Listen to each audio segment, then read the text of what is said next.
Facebook live ক্লাসে সবাইকে স্বাগতম। আমি প্রথমে লাইভ সাউন্ডটা একটু চেক করে নেব।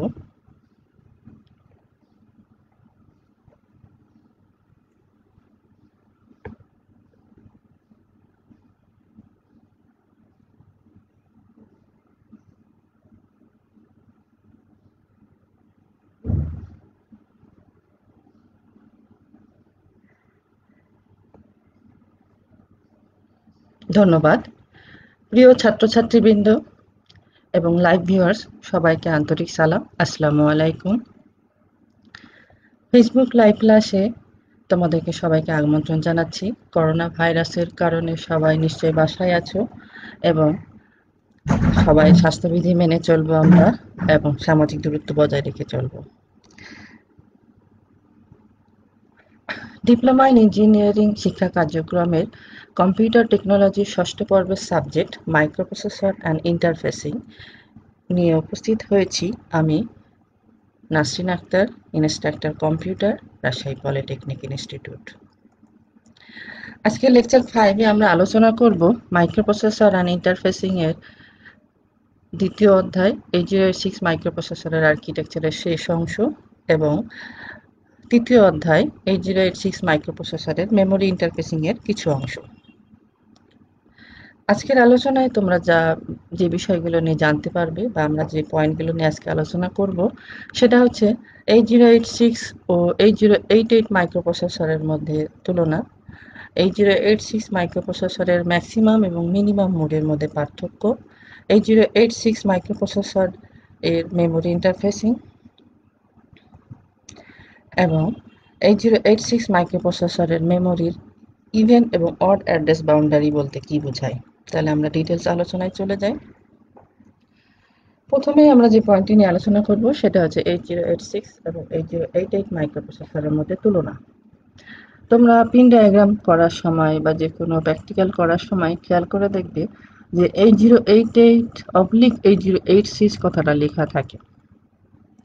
এর মানে কি বোঝায় সেই পয়েন্টের আলোকে আমরা আলোচনা করব যে আসলে এরা দুটো তো আলাদা মাইক্রোপ্রসেসর, তাহলে কেন অবলিক লেখা হয়? তার মানে এদের মধ্যে একটা মিল আছে। সেই তুলনাটাই আমরা এখন আলোচনা করব। ইন্টেল কোম্পানির হিস্ট্রিতে আমরা দেখেছিলাম যে ইন্টেল কোম্পানি যাত্রা শুরু করেছিল 4004 মাইক্রোপ্রসেসর দিয়ে। এরপরে যেটা ব্যবসা সফল হয় সেটা হচ্ছে 8085। 8085 মাইক্রোপ্রসেসর ছিল 8 বিটের মাইক্রোপ্রসেসর। 8 বিটের মাইক্রোপ্রসেসর কি তোমরা নিশ্চয়ই জানো।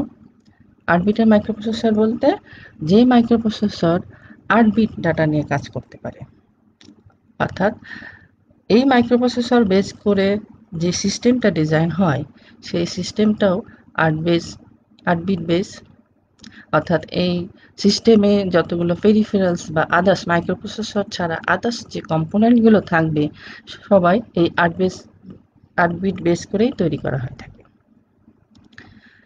এরপর 8085 ডেভেলপ করে যখন আবার ইন্টেল কোম্পানি 1978 সালে 8086 মাইক্রোপ্রসেসর নিয়ে আসে, যা 16 বিটের একটি মাইক্রোপ্রসেসর। এটা নেওয়া আসার ফলে কি হলো যে 8086 যেহেতু 16 বিটের মাইক্রোপ্রসেসর, তাহলে এই 16 বিট মাইক্রোপ্রসেসর হওয়ার কারণে এর যে ইন্টারফেসিং বা এই এই 8086 বেস করে যে সিস্টেমটা ডিজাইন হলো সেই সিস্টেমগুলো কিন্তু আবার 16 বিটের, যার ফলে 8085 এর যে আদার্স কম্পোনেন্টগুলো ছিল সেগুলো একদম অকেজো হয়ে পড়লো। আর 8085 কে বেস করে তখন অনেক সিস্টেম ডিজাইন করা হয়েছিল। এর আলোকে এই অসুবিধাটার কারণে যে 8085 এর যে কম্পোনেন্টগুলো আছে সেগুলোকে আবার রিইউজ করা যায় কিভাবে, এই জন্য ইন্টেল কোম্পানি 8086 মাইক্রোপ্রসেসরকে কিছুটা আর্কিটেকচারালগত পরিবর্তন করে গুণগত মান ঠিক রেখে, অর্থাৎ যে বিট ক্যাপাসিটি, যে কাজের ক্ষমতা সেটা ঠিক রেখে 8086 এর কিছুটা আর্কিটেকচারাল পরিবর্তন করে 8088 মাইক্রোপ্রসেসর নিয়ে আসে 1979 সালে। তাহলে 8086 এবং 808 মাইক্রোপ্রসেসর গুণগত মান এক বলছি, তাহলে আর্কিটেকচারাল কিছু পরিবর্তন রয়েছে। সেই পরিবর্তনগুলো এখন আমরা আলোচনায় নিয়ে আসবো এবং দেখবে তোমরা। প্রথমেই আমাদের যে পয়েন্টটা সবচেয়ে বেশি চোখে পড়ে বা যেটাই মেনলি পরিবর্তন করা হয় 8086 থেকে 8088-এ, সেটা হলো ডাটা বাসের। আমরা জানি যে 8086 মাইক্রোপ্রসেসর 16 বিটের মাইক্রোপ্রসেসর এবং এর যে ডাটা বাস আছে সেটা হলো 16 বিটের।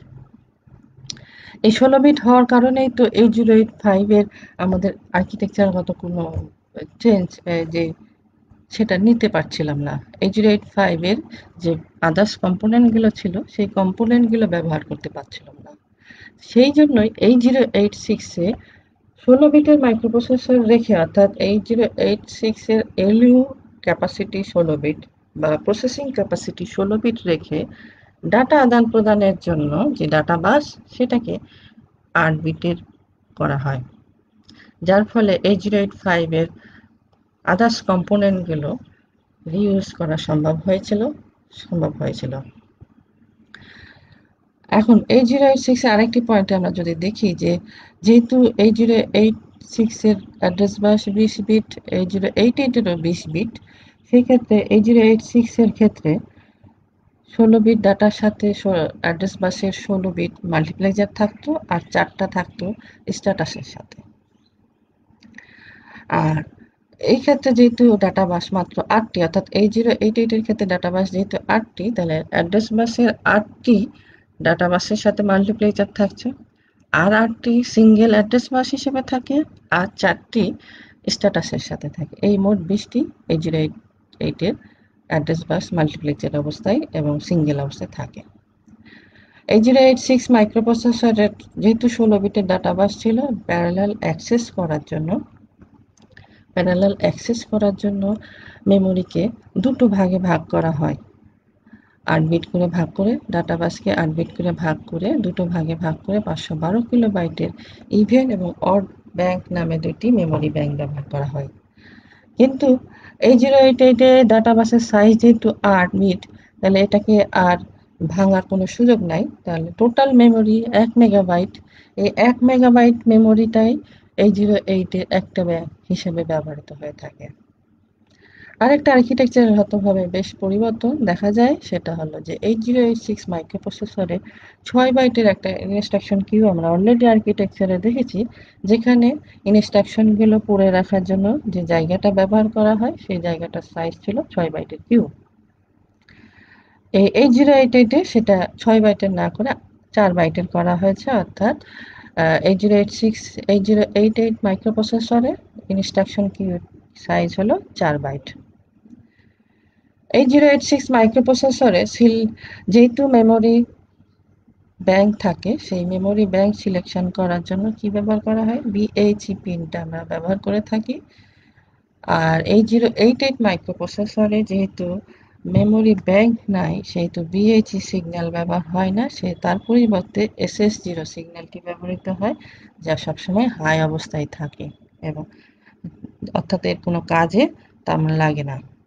তাহলে এখন আমরা যদি পিন ডায়াগ্রামের দিকে দেখি, আমরা যে কথাগুলো বললাম যে মাইক্রোপ্রসেসর 8086 এবং 8088 এর মধ্যে আর্কিটেকচারগত যে পরিবর্তন, সেটা যদি পিন ডায়াগ্রামের ক্ষেত্রে দেখা থাকে, আমরা একটু আগে আলোচনা করলাম যে 8086 এর ক্ষেত্রে AD02, AD15 অর্থাৎ 16টি অ্যাড্রেস বাস ডাটা বাসের সাথে মাল্টিপ্লেক্সার আছে, আর এই 4টি স্ট্যাটাসের সাথে রয়েছে। আর 8088 এর ক্ষেত্রে খেয়াল করে দেখো যে 8টি AD02, AD7 এই 8টি আছে ডাটা বাসের সাথে মাল্টিপ্লেক্সার অবস্থায়, আর 8টি একা রয়েছে অ্যাড্রেস বাস, অর্থাৎ A8 থেকে A15 একা রয়েছে।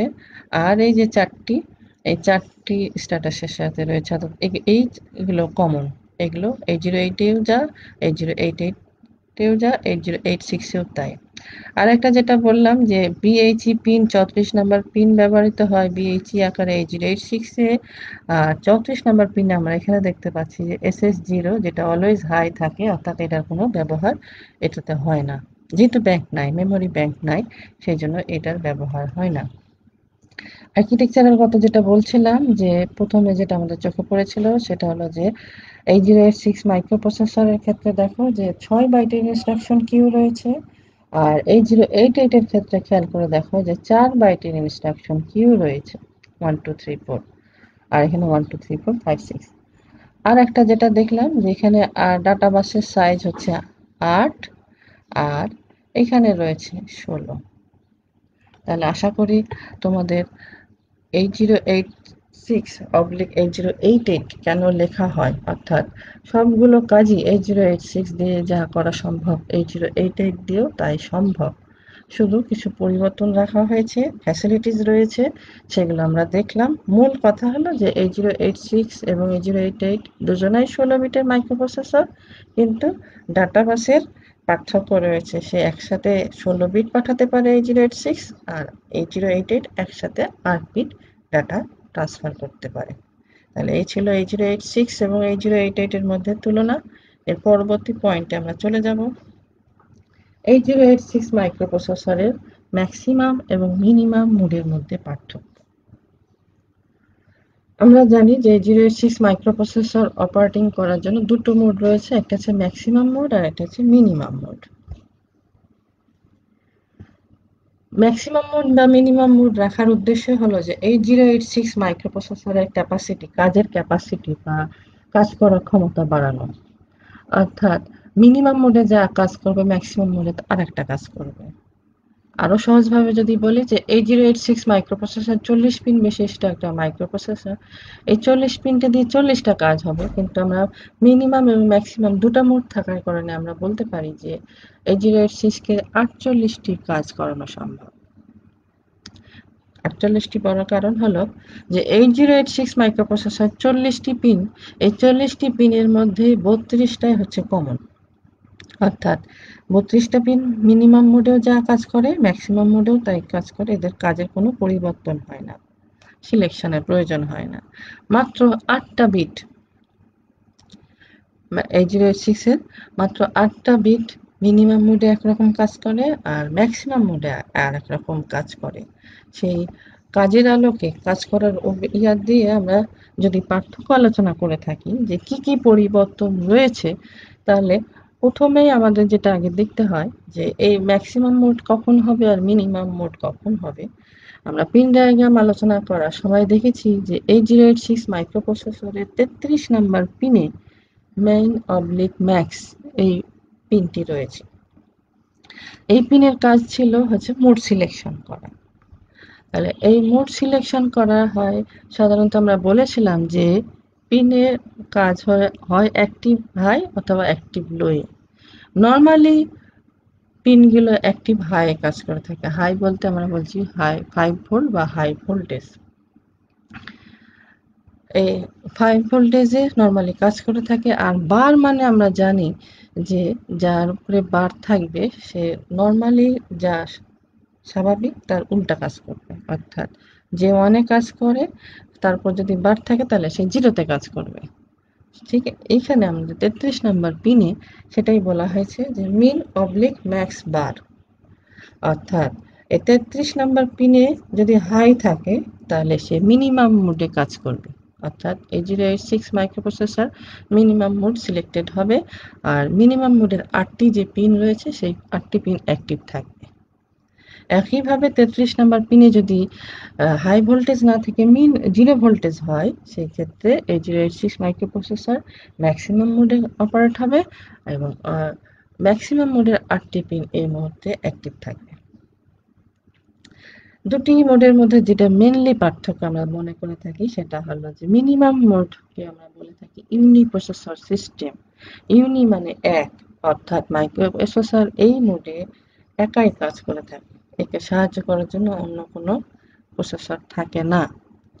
আর ম্যাক্সিমাম মোড যেহেতু আমরা এটাকে বলে থাকি মাল্টিপারপাস বা মাল্টিপ্রসেসর সিস্টেম, মাইক্রোপ্রসেসর ছাড়াও এখানে আরো প্রসেসর মাইক্রোপ্রসেসরের কাজে সহযোগিতা করে থাকে। অর্থাৎ আমরা এই অর্থে বলতে পারি যে মিনিমাম মোড হলো একটা সিম্পল মোড আর ম্যাক্সিমাম মোড হচ্ছে একটা কমপ্লেক্স মোড। যেহেতু 8086 মাইক্রোপ্রসেসরের মিনিমাম মোড ইউনিপ্রসেসর সিস্টেম, তার মানে মাইক্রোপ্রসেসর নিজে অর্থাৎ 8086 নিজেই এই ক্ষেত্রে সকল কাজ বা সকল ধরনের সিগন্যাল জেনারেট করে থাকে। এখানে আদার্স কোনো প্রসেসর এই সিস্টেমে ইনভলভ থাকে না। অপরপক্ষে যদি ম্যাক্সিমাম মোডে বলি, সেখানে আমরা মাল্টিপ্রসেসর বলছি, যার কারণে এখানে আমরা দেখে থাকি বাস আরবিটারি কন্ট্রোলার, বাস কন্ট্রোলার 8288, 8087, 8089 এই ধরনের প্রসেসর এর সাথে যুক্ত হয়ে মাইক্রোপ্রসেসরের কাজকে আরো দ্রুত করে। যেমন এখানে আমরা বলেছি যে 8087 মাইক্রোপ্রসেসরের সাথে যুক্ত থাকে। 8087 কে আমরা জানি ম্যাথ কোপ্রসেসর নামে, অর্থাৎ যখন গাণিতিক জটিল কোনো অপারেশন মাইক্রোপ্রসেসরের কাছে আসে, মাইক্রোপ্রসেসর নিজে না করে 8087 কে দিয়ে করায়। একইভাবে 8089 হচ্ছে ডিএমএ কন্ট্রোলার। মাইক্রোপ্রসেসরের কাছে যখন এই ডিএমএ অপারেশনের কাজ আসে, তখন 8089 কে দিয়ে সে কাজটি করায়। 8টি পিনের কথা আমরা বললাম যে 8টি পিনের ডিফারেন্স রয়েছে মিনিমাম এবং ম্যাক্সিমাম মোডের মধ্যে। তার মধ্যে কিছু যে কন্ট্রোল পিনগুলো রয়েছে, যেমন এমআইও বার, রিড, রাইট এই ধরনের কন্ট্রোল সিগন্যালগুলো যেহেতু 8086 মিনিমাম মোডে ইউনিপ্রসেসর একাই কাজ করে, সে নিজেই এই সিগন্যালগুলোকে জেনারেট করে থাকে। অপরপক্ষে ম্যাক্সিমাম মোডে মাইক্রোপ্রসেসরের সাথে আরো প্রসেসর থাকে, যার কারণে সে মাইক্রোপ্রসেসর ম্যাক্সিমাম মোডে আইও অবলিক এম অবলিক আইও বা রিড রাইট এই সিগন্যালগুলো নিজে জেনারেট করে না। তার পরিবর্তে S1, S2, S3 বা S0, S1 এবং S2 এই 3টি পিন সিগন্যাল জেনারেট করে, যার মাধ্যমে আমরা 8টি সিগন্যাল জেনারেট হয়, আমরা পিন ডায়াগ্রামের সময় উল্লেখ করেছিলাম। মিনিমাম মোডে এই কন্ট্রোল সিগন্যালগুলোকে ডিকোড করার জন্য 3:8 ডিকোডার 74LS13148 আইসি ব্যবহার করা হয়ে থাকে। এর মাধ্যমে ডিকোড করে সিগন্যালগুলোকে ব্যবহার করা হয়ে থাকে। আর যেহেতু ম্যাক্সিমাম মোডে আইও এম রিড রাইট এই কন্ট্রোল সিগন্যালগুলো মাইক্রোপ্রসেসর নিজে তৈরি করে না, তার পরিবর্তে 8288 এই S2, S1, S0 এই সিগন্যাল মাইক্রোপ্রসেসর 8288 এর কাছে পাঠায়, বাস কন্ট্রোলারের কাছে পাঠায়। এই বাস কন্ট্রোলার আমরা বললাম যে এই 3টা থেকে 8টি, অর্থাৎ 2 to the power 3 equal to 8 8টি সিগন্যাল 8288 জেনারেট করে বিভিন্ন কাজ সম্পন্ন করে থাকে। তাহলে এই ছিল ম্যাক্সিমাম এবং মিনিমাম মোডের মধ্যে পার্থক্য। চলে যাব পরবর্তী পয়েন্টে। আমরা একটু আগেই শেষ করে ফেললাম মাইক্রোপ্রসেসর ইন্টারফেসিং এর দ্বিতীয় অধ্যায়, 8086 মাইক্রোপ্রসেসরের আর্কিটেকচার। এই যে মাইক্রোপ্রসেসর ইন্টারফেসিং এর মূল সাবজেক্টের মূল বিষয়বস্তুই কিন্তু মাইক্রোপ্রসেসরের কার্যাবলী, অর্থাৎ কিভাবে কাজ করে এবং তাকে দিয়ে কিভাবে কাজ করানো যায়। কিভাবে কাজ করে তার প্রক্রিয়াটা পুরাটাই আমরা এই 2 নাম্বার চ্যাপ্টারে আলোচনা করেছি। তার ভেতরে কি কি কম্পোনেন্ট সংযুক্ত রয়েছে, সে কিভাবে ইন্টারাকশন করে, সবকিছু আলোচনা করেছি। আমরা 3য় নম্বর অধ্যায়ে আলোচনা করব মাইক্রোপ্রসেসরের সাথে যে মেমোরিটা সংযুক্ত থাকবে সেটা কিভাবে আইডেন্টিফাই হবে বা তার সাথে কিভাবে কমিউনিকেশন হবে। প্রথমে আমরা বলি যে মাইক্রোপ্রসেসরের মেমোরি ইন্টারফেসিং বলতে কি বোঝায়। মাইক্রোপ্রসেসরের মেমোরি ইন্টারফেসিং হলো যে মাইক্রোপ্রসেসরের সাথে মেমোরির একটা কমিউনিকেশন বা যোগাযোগ পদ্ধতি। এই পদ্ধতিকে আমরা বলে থাকি ইন্টারফেসিং। 8086 মাইক্রোপ্রসেসরের 3টি পয়েন্টের কথা আমরা বারবার বলে থাকি। একটা হলো যে 8086 মাইক্রোপ্রসেসর 16 বিটের মাইক্রোপ্রসেসর, ডাটা বাস 20 বিট, অ্যাড্রেস বাস ডাটা বাস 20 বিট, ডাটা বাস 16 বিট, অ্যাড্রেস বাস 20 বিট এবং মেমোরি ক্যাপাসিটি 1 মেগাবাইট। এই 4টা পয়েন্টের কথা আমরা প্রতিটি মুহূর্তেই মনে রাখবো বলে বলেছি। বারবার বলি যে 8086 মাইক্রোপ্রসেসর বলতেই যেন এই 4টি পয়েন্টের কথা আমাদের মাথায় চলে আসে। তাহলে আমরা যেটা দেখলাম যে 8086 মাইক্রোপ্রসেসরের মেমোরি ক্যাপাসিটি দাঁড়াচ্ছে 1 মেগাবাইট। তাহলে এই 1 মেগাবাইটকে কিভাবে ক্যাপাসিটি হচ্ছে সেটাই আমরা এখন আলোচনায় নিয়ে আসি। যে আমরা জানি যে অ্যাড্রেস বাস হচ্ছে লোকেশন নির্ধারণ করার জন্য ব্যবহৃত একটি তার। এখন এই অ্যাড্রেস বাসের উপরেই নির্ভর করে যে এই মাইক্রোপ্রসেসর কতটা মেমোরিটাকে অ্যাড্রেস করতে পারবে। একটা সিম্পল উদাহরণ যদি আমরা বলি যে যদি দুটো বাস লাইন অ্যাড্রেস বাস যদি দুটি হয় তাহলে তার কম্বিনেশন সম্ভব কয়টি? 4টি। 2^2 = 4, অর্থাৎ 00, 01, 10, 11। এই 4টার কম্বিনেশনের বেশি তো আর সে করতে পারবে না দুটো তার দিয়ে। তাহলে এই যদি ডাটা বাস অ্যাড্রেস বাস যদি 2 হয় তাহলে তার ক্যাপাসিটি দাঁড়াচ্ছে 4। একইভাবে এই সূত্রেই অ্যাড্রেস বাসের উপরে মাইক্রোপ্রসেসরের মেমোরির ক্যাপাসিটি নির্ধারিত হয়ে থাকে। 8086 মাইক্রোপ্রসেসরের ক্ষেত্রে যেহেতু অ্যাড্রেস বাস আছে 20 বিটের, তাহলে এই 20 বিটের মেমোরি ক্যাপাসিটি তাহলে কত দাঁড়াবে? 2^20। তাহলে 20^20 দাঁড়াবে 10,48,576। এটা কি বাইট? এখন আমরা এই বাইটকে যদি একটু ছোট করি যে 10,48,000 10,48,576 বাইটকে যদি আমরা 1024 দিয়ে ভাগ করি তাহলে কি দাঁড়াবে? কিলোবাইটে দাঁড়াবে। এবং এই 1024কে দিয়ে যদি আমরা ভাগ করি তাহলে মেগাবাইটে দাঁড়াবে। তাহলে এটা তোমরা ফিজিক্যালি নিজে খাতা কলমে করে দেখবা যে সেটা দাঁড়াবে 1 মেগাবাইট। তাহলে 8086 মাইক্রোপ্রসেসরের মেমোরি ক্যাপাসিটি 1 মেগাবাইট কেন বলছি? আশা করি তোমাদের ক্লিয়ার হয়েছে। আবার বলছি যে মেমোরি ক্যাপাসিটি ডিপেন্ড করে তার অ্যাড্রেস বাসের উপরে, যে অ্যাড্রেস বাস কত বিটের, টু দি পাওয়ার তত হবে তার ক্যাপাসিটি। অর্থাৎ এখানে অ্যাড্রেস বাস যেহেতু 20, তাহলে টু দি পাওয়ার 20 করলে দাঁড়াচ্ছে 10,48,576। সেটাকে আমরা যদি মেগাবাইটে রূপান্তর করি সেটা দাঁড়াবে 1 মেগাবাইট। তাহলে এই 1 মেগাবাইট, এই যে আমরা ছবিতে দেখাচ্ছি এই টোটালটাই আমার 1 মেগাবাইট। এখন এই 1 মেগাবাইটকে আমরা কিভাবে উপস্থাপন করি? কারণ হলো এই 1 মেগাবাইট উপস্থাপন হবে এতটা ঘর। সহজভাবে চিন্তা করে দেখো যে 10,48,576টা ঘরের মেমোরি 8086 এর সাথে কানেক্টেড এবং প্রতিটার অ্যাড্রেসিং করা সম্ভব 20টার কম্বিনেশনে। অর্থাৎ প্রথমে শুরু হবে আমার 20টা জিরো দিয়ে, তারপরে 1, তারপরে 2, তারপর 3, 4, 5 এইভাবে চলে যাবে তোমার 10,48,576, যেটাকে বাইনারি করলে দাঁড়াবে 20টি 1। আমরা 20 বিট না লিখে মাইক্রোপ্রসেসরের প্রোগ্রামিং এর ক্ষেত্রে বা মাইক্রোপ্রসেসর অ্যাড্রেসিং এর ক্ষেত্রে সবসময় হেক্সাডেসিমাল নাম্বার ব্যবহার করে থাকি। এই 20 বিট জিরোকে আমরা হেক্সাডেসিমালে 5 বিটে রূপান্তর করি। 5 বিট হয় আর কি 5টা জিরো থেকে 5টা FF, অর্থাৎ 20টি 1।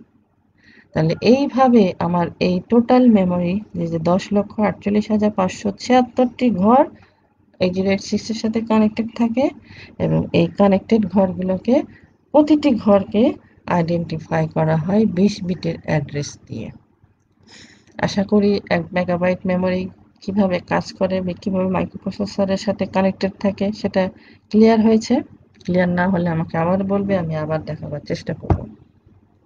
এরপরে আসি আর একটা পয়েন্ট নিয়ে, সেটা যে মেমোরি ব্যাংক কথাটা বলে থাকি সেটা কি? এই 086 থেকে প্যারালাল অ্যাক্সেস, পাইপলাইন অ্যাক্সেস এর কথা শুনে আসছি। প্যারালাল অ্যাক্সেস মানে আমরা কি বলি, একই সঙ্গে একাধিক ভাবে প্রবেশ করাটাকে আমরা বলে থাকি। যেহেতু ডাটা বাস 16 বিটের, তাহলে এট এ টাইমে আমার 8 বিট হওয়ার দরকার হতে পারে। কারণ ডাটার সর্বনিম্ন ইউনিট হিসেবে যদি আমরা চিন্তা করে থাকি তাহলে 1 বাইট অর্থাৎ 8 বিট। তাহলে ডাটার সর্বনিম্ন ইউনিট হবে 8 বিট।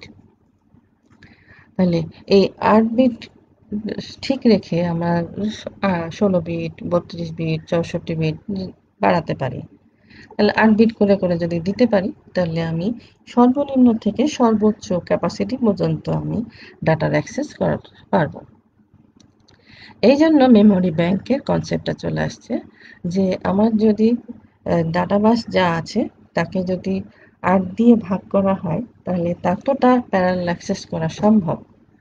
এই ক্ষেত্রে 8086 মাইক্রোপ্রসেসরের ডাটা বাস আছে 16, তাহলে মেমোরি ব্যাংক কয়টা দাঁড়াবে? 16 ডিভাইডেড বাই 8 ইকুয়াল টু 2। তাহলে 8086 মাইক্রোপ্রসেসরের মেমোরি ব্যাংক দাঁড়াবে 2টি।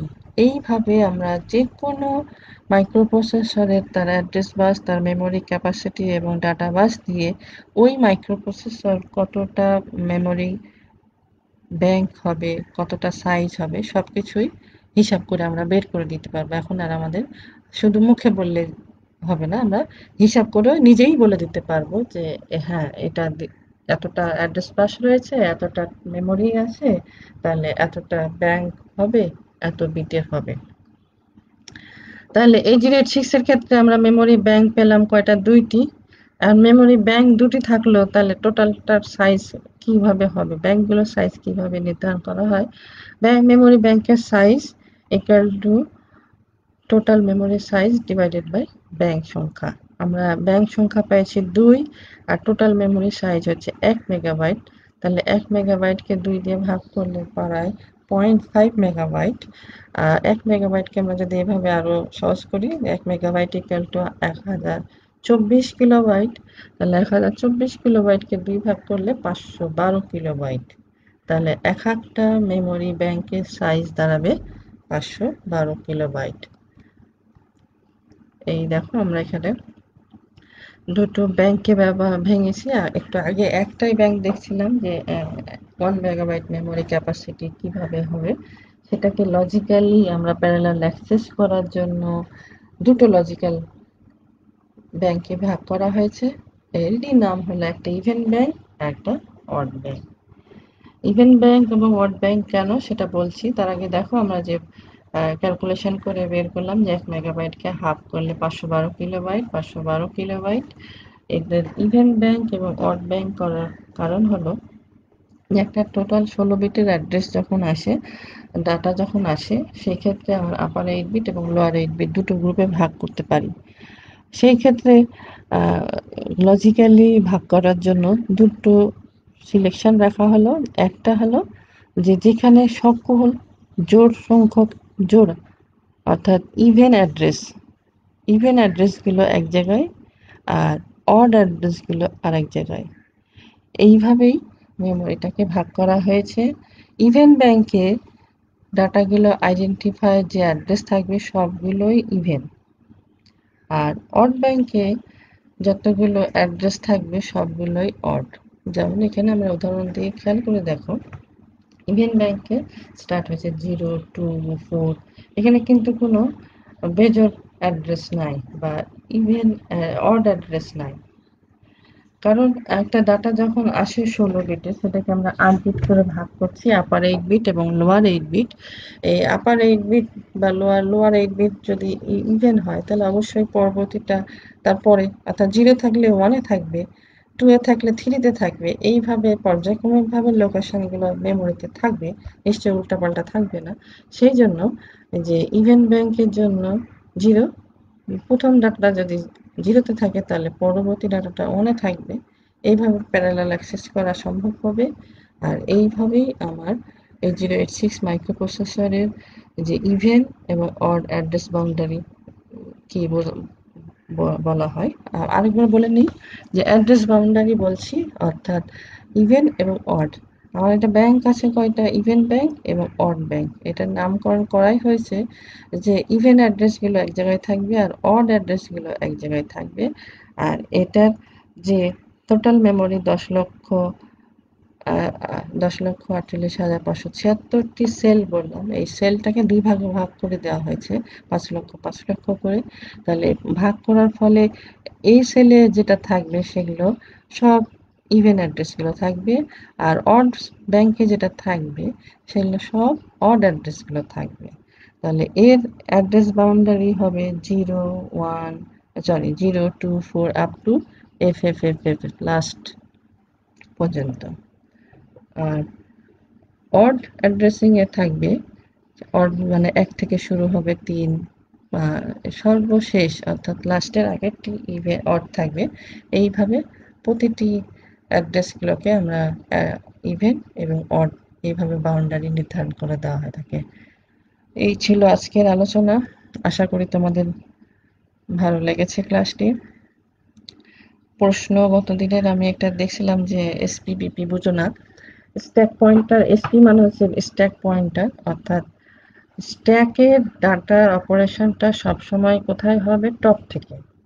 তো স্ট্যাক মানে কি? একটা তো মেমোরি লোকেশন। এই মেমোরি লোকেশনের যেখান থেকে শেষ ডাটাটা আছে সেটাই আমার টপ। তাহলে আমি যখন ডাটাটা ইনসার্ট করতে যাব তাহলে নিশ্চয়ই টপে ইনসার্ট করব। তাহলে এই টপ অ্যাড্রেসটা আমার সবসময় জানার প্রয়োজন হয়। আর সেই অ্যাড্রেসটা ধারণ করার জন্য একটা রেজিস্টার ব্যবহার করা হয়, যে রেজিস্টারের নাম বলছি আমরা এসপি বা স্ট্যাক পয়েন্টার। স্ট্যাক পয়েন্টার প্রতিটি মুহূর্তে চেঞ্জ হয়, কিন্তু বেস পয়েন্টার বা বিপি, এই বিপিটা একটা ইন্ডেক্স হিসেবে কাজ করে থাকে স্ট্যাকের ক্ষেত্রে। যে নাম্বার ইন্ডেক্স মানে আমরা কি বুঝি? যে 1 2 3 4 5 6 এইভাবে ওইটাকে ধরে কি করা হয়, যে নাম্বারিং করা হয় বা আইডেন্টিফাই করা হয় বা সূচক হিসেবে ব্যবহার করা হয় এই বেস পয়েন্টার দিয়ে। প্রশ্ন থাকলে অবশ্যই কমেন্টসে লিখো, আমি অ্যান্সার দেওয়ার চেষ্টা করব। আমরা লাইভ ক্লাস দেখার জন্য ফেসবুক লাইভের skill.gov.bd-তে যেতে পারি, অথবা পুনরায় যদি আমরা আর্কাইভ থেকে দেখতে চাই www.skill.gov.bd-তে আমরা দেখতে পারি। নেক্সট ক্লাস দেখার জন্য তোমাদেরকে ধন্যবাদ জানিয়ে শেষ করছি। আবার দেখা হবে আশা করি নেক্সট ক্লাসে। ততক্ষণ পর্যন্ত সবাই ভালো থেকো, সুস্থ থেকো।